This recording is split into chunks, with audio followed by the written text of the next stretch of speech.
Good morning everyone, welcome back to my channel GRD learning. आज का हमारा topic है इकोनॉमिक्स का डिमांड।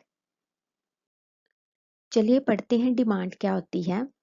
देखिए, सबसे पहले होता है डिजायर, फिर होता है वांट और एक होता है डिमांड। एक डिजायर होता है, एक वांट होती है और एक होती है डिमांड। जब भी हम किसी चीज की इच्छा करते हैं, सपोज करो आप मार्केट में गए हो, आपने एक चेयर और टेबल लेना है, आपको पसंद आ गया, वो आप देखा है, आपने उसको चेयर टेबल को देखा है, आप डिजायर कर रहे हो कि मैं इसे काश परचेज कर पाऊं, मैं मुझे ये पसंद है, मैं इसे खरीद लूं। आप डिजायर कर रहे हो, लेकिन आपके पास उसको खरीदने के लिए मनी नहीं है।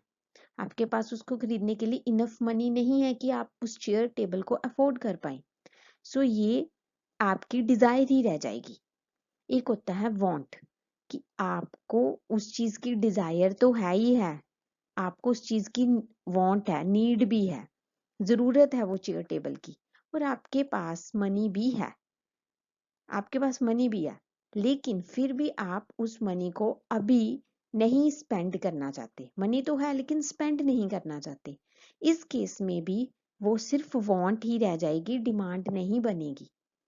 देन थर्ड केस इज, जब आप डिजायर कर रहे हो, आप चाहते भी हो, आपको नीड है उस चेयर टेबल की, और आपके पास मनी भी है, और आप उसे स्पेंड करने के लिए विलिंग भी हो, आप उसे स्पेंड करना चाहते हो उस मनी को, तब ये आपकी डिजायर जो है पूरी तरह से इकोनॉमिकली डिमांड बन जाएगी।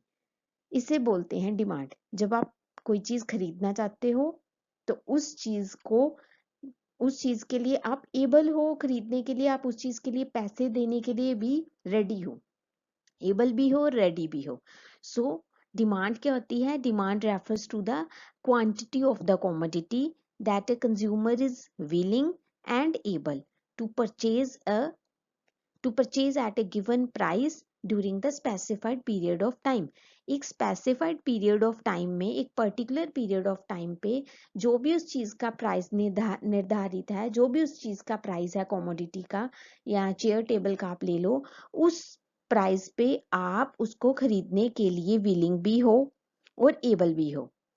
आप उसको अफोर्ड भी कर सकते हो, और आप उस चीज को खरीदने के लिए इच्छुक भी हो, तो उसे बोलते हैं demand. Suppose if a person wants to buy a smartphone and has enough money to purchase it. Smartphone वो खरीदना चाहता है और उसके पास इनफ मनी भी है खरीदने के लिए, so then this desire becomes demand. तो ये डिजायर आपकी डिमांड बन जाएगी। जब आप कहीं गए हो, आपने चीज खरीदनी है लेकिन पैसे ही नहीं दे पा रहे या नहीं दे सकते, तो वो डिमांड कैसे होगी? पैसे दोगे तभी चीज मिलेगी और तभी वो डिमांड कहलाएगी। सो इसके कुछ एलिमेंट्स हैं, की एलिमेंट्स हैं। सबसे पहले तो डिमांड के लिए कि क्या क्या चीजें जरूरी है। डिजायर होनी चाहिए उस कॉमोडिटी की, उस गुड्स की, उस चीज की आपको इच्छा होनी चाहिए, आप एबल होने चाहिए उस चीज के लिए पे करने के लिए, कि जितने भी की चीज है वो जितना भी उसका प्राइस है, आप उसको पे करने के लिए एबल हो। फिर उसकी विलिंगनेस, आप उस मनी को स्पेंड करने के लिए भी विलिंग हो, कि आपके पास मनी तो है, आप एबल हो, लेकिन उस मनी को आप स्पेंड करने के लिए भी तैयार हो। एक स्पेसिफिक प्राइस है उसका, और स्पेसिफिक पीरियड ऑफ टाइम पर, एक पर्टिकुलर पीरियड ऑफ टाइम पर, जिस टाइम पे आप मार्केट में डिमांड करने गए हो उस चीज की, और उस स्पेसिफिक प्राइस पे, जो भी उस टाइम पे उस चीज का स्पेसिफिक प्राइस है, आप उस समय जो है विलिंग भी हो और एबल भी हो, चीज को खरीदने के लिए भी और पैसे देने के लिए भी। तो दिस इज कॉल्ड डिमांड, इसे बोलते हैं हम डिमांड। नेक्स्ट आता है डिमांड और क्वांटिटी डिमांडेड में क्या डिफरेंस है। यानी कि एक तरह से ये डिफरेंस भी और मीनिंग भी है कि डिमांड क्या होती है और क्वांटिटी डिमांडेड क्या होता है। डिमांड आपको मैंने बता दिया कि demand refers to the quantity, एक ऐसी क्वांटिटी ऑफ अ कॉमोडिटी, सिर्फ एक ही कॉमोडिटी है, वो एक ही कॉमोडिटी की क्वांटिटी है, that a consumer are willing and able to buy at different prices during a given period of time. एक पर्टिकुलर पीरियड ऑफ टाइम में अगर उस चीज के प्राइजेस भी ऊपर नीचे हो रहे हैं, तब भी वो खरीदने के लिए विलिंग और एबल है तो वो डिमांड है। Okay, and then quantity demanded क्या होता है? अब क्वांटिटी डिमांडेड से नाम से क्लियर हो रहा है उसकी क्वांटिटी डिमांड की जा रही है। It refers to the amount of the commodity. अब इसकी अमाउंट की बात की जा रही है कि उस कॉमोडिटी का कितना अमाउंट हम ले रहे हैं। एक स्मार्टफोन लिया था, अब 4 ले रहे हैं। It is called quantity demanded. So quantity demanded the amount of the commodity that the consumer are willing and able to buy at a particular price during a given period of time। Same demand की तरह, but इसमें आ जाएगा amount of commodity, कितना amount हम commodity का एक time पे खरीद रहे हैं या खरीदना चाहते हैं। For example, at ₹50 per kg a consumer buys 5 kg of apple। 50 पर kg उसका रेट है तो वो 5 kg एप्पल्स खरीद रहा है। It means 5 kg is the quantity show कर रहा है। सो इट इज, इस डिमांड को हम कहेंगे quantity demanded. Here 5 kg is the quantity demanded at the price of ₹50। सो हमने पढ़ा डिमांड और क्वांटिटी डिमांडेड के बीच में क्या डिफरेंस है, ये क्या होती है। डिमांड जो एक कमोडिटी की हो और क्वांटिटी जिसमें क्वांटिटी डिमांडेड वो होती है जिसमें क्वांटिटी को शो किया जाता है डिमांड की। सो अब पढ़ेंगे individual demand and market demand. देखिए, डिमांड का मतलब होता है मांग। अब ये डिमांड दो तरह की हो सकती है, एक इंडिविजुअल डिमांड, एक मार्केट डिमांड। मतलब एक पर्सन की डिमांड और बहुत सारे कस्टमर्स की डिमांड हो तो मार्केट डिमांड बोला जाएगा। अगर एक कस्टमर की डिमांड है तो उसे इंडिविजुअल डिमांड बोला जाएगा। Individual demand refers to the quantity of a commodity demanded by a single consumer at a various prices during a given period of time. एक पर्टिकुलर पीरियड ऑफ टाइम में जितने भी उसके पॉसिबल प्राइजेस ऊपर नीचे अगर हो भी सकते हैं या हो रहे हैं, तो उस टाइम पे एक सिंगल कंज्यूमर जो डिमांड कर रहा है किसी चीज की उसको बोलते हैं, उसकी ये इंडिविजुअल डिमांड है। जैसे कि एट ₹20 पर आइसक्रीम है, एक आइसक्रीम का रेट है ₹20 का और एक कंज्यूमर बाय कर रहा है, उसे 5 आइसक्रीम्स बाय कर रहा है। नॉर्मल सी चीज है, ₹20 प्राइस है, वो 5 आइसक्रीम्स खरीद रहा है। ओके, ठीक है, ये इंडिविजुअल डिमांड होगी आपकी। उसके बाद आ गया market demand. Market demand refers to the total quantity demanded. जितनी भी टोटल क्वांटिटी उसने डिमांड करी है, मतलब कि सारे कंज्यूमर्स की, सभी कस्टमर्स की total quantity by all the consumer in the market at the various prices during a given period of time। वही चीज same at the various prices, different prices पे, पॉसिबल प्राइजेस जितने भी हों उस टाइम पे और एक पर्टिकुलर पीरियड ऑफ टाइम में जितने भी मार्केट में सारे के सारे कस्टमर्स हैं और उनकी सारी टोटल डिमांड जो हो रही है उसे हम मार्केट डिमांड बोलेंगे। एग्जाम्पल, एट ₹20 पर आइसक्रीम चल रहा है और एक कस्टमर ने खरीदी 5 आइसक्रीम्स, दूसरे कस्टमर बी ने खरीदी हैं 3 आइसक्रीम्स और कस्टमर सी ने खरीदी हैं 2 आइसक्रीम्स। अब कस्टमर 3 है, ए बी और सी, तीनों कस्टमर्स की अपनी अपनी डिमांड 5, 3 एंड 2, टोटल हो गया 10 आइसक्रीम्स टोटल डिमांड है मार्केट की। ये मार्केट की टोटल डिमांड है सभी कस्टमर्स की।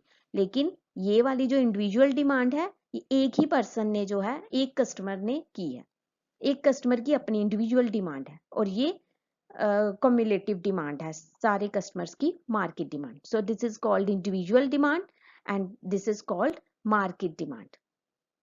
देखिए, हमने पढ़ा कि डिमांड क्या होती है, क्वांटिटी डिमांडेड क्या होती है, फिर हमने पढ़ा कि इंडिविजुअल डिमांड भी होती है और एक मार्केट डिमांड भी होती है।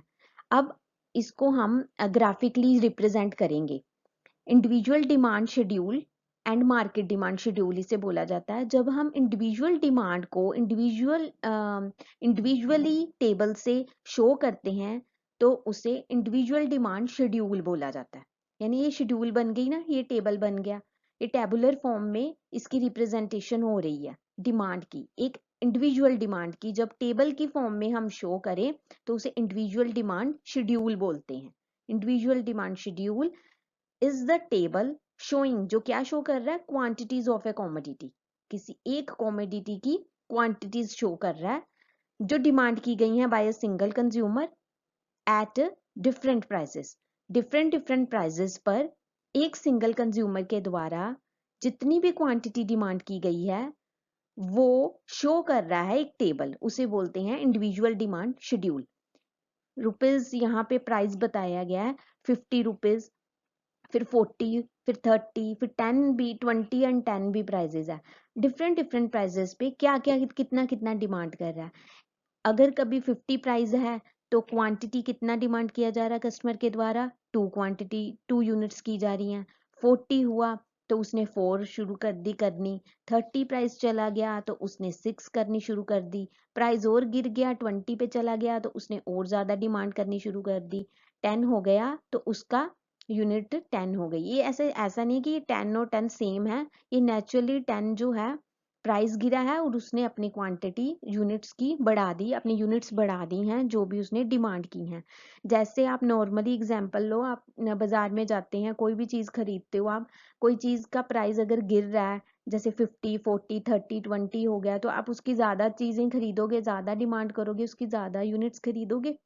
ऐसे इसी तरह से है कि जब जैसे जैसे प्राइस गिरता है हम अपनी डिमांड को भी बढ़ा देते हैं, हम ज़्यादा डिमांड करनी शुरू कर देते हैं। बट यहाँ पे बात की जा रही है मेनली इंडिविजुअल डिमांड शेड्यूल की, कि जो भी इंडिविजुअल डिमांड की जा रही है एक कस्टमर के द्वारा उसको टेबुलर फॉर्म में कैसे शो किया गया। एक तरफ प्राइस लिया और दूसरी तरफ क्वांटिटी डिमांडेड को शो किया गया। At as the prices decreases the quantity demanded increases. Okay, और ये हमारी इंडिविजुअल डिमांड शेड्यूल जिसमें कि इंडिविजुअल डिमांड यानी कि एक कस्टमर की डिमांड को शो किया गया। नेक्स्ट हम पढ़ेंगे market demand schedule. This is the market demand schedule जो कि बहुत सारे कस्टमर्स की इकट्ठी डिमांड को शो करती है। वो टेबल जो है सारी डिमांड्स को बताता है, वो इसी टेबल को हम शेड्यूल बोलते हैं। A market demand schedule is the table showing the quantity demanded by all the customers eight different prices. Different prices पर सभी कस्टमर्स के द्वारा की गई डिमांड को, टोटल क्वांटिटी जो उन्होंने डिमांड की है उसको शो कर रहा है ये टेबल। जैसे कि प्राइस वैसे ही है 50, 40, 30, 20 और 10। और इस तरफ जो है कस्टमर ए है, कस्टमर बी है। कस्टमर ए ने उस पर्टिकुलर पीरियड ऑफ टाइम पे 50 प्राइस पे 2 डिमांड की, 2 यूनिट्स डिमांड की। चाहे आप यहाँ पे आइसक्रीम्स ले लो, चाहे आप एप्पल्स ले लो। 40 प्राइस पे 4 यूनिट्स डिमांड की, 30 प्राइस पे 6 यूनिट्स डिमांड की। वहीं उसी तरफ कस्टमर बी ने 50 प्राइस पर ही 3 यूनिट्स की डिमांड की और 40 पे 5 की। दोनों कस्टमर्स की डिमांड जो है अलग अलग है, दोनों कंज्यूमर की डिमांड अलग अलग है। और ये दोनों कंज्यूमर की डिमांड जब हम ऐड कर देते हैं, प्लस कर देते हैं, जैसे 2 + 3 = 5, ये हमारी मार्केट डिमांड बन जाती है। यानी इस कस्टमर ने भी डिमांड की, इस कस्टमर ने भी की, अगर सी कस्टमर है वो भी, डी कस्टमर, सभी कस्टमर्स की अपनी अपनी जितनी भी quantity, 2 quantity, 3 quantity, 2 + 3 = 5, 4 + 5 = 9, 6 + 7 = 13, 8 + 9 = 17, so on.